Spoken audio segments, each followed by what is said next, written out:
galing na kami sa ultrasound. Nakatakot, ulit yung mammogram. Ba yung machine na ginamit, mas masakit, mas may pressure. Dadali na ako sa ultrasound. Sabi ko sa kanya, natatakot ako. Sabi, don't be scared, we'll get something for you. Ulit yung sinasabi yun. Ano yung something na kailangan mo i-get sa akin? Nung in-ultrasound ako, mas thorough. Magal din ako nag-antay ng results. Thank God, dahil lang daw, they will go away.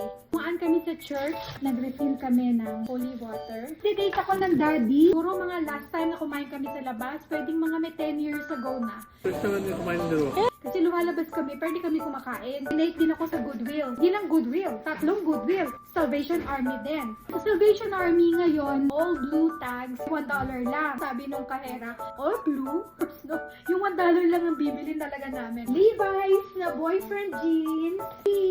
Tommy Hilfiger na bag. May kasama pa yung pouch. Burberry, t-shirt ni Dindy. Duster, hoodie, Dockers. Isa, tela niya. Yellow. T-shirt sa Goodwill. Calvin Klein. Sa Houses.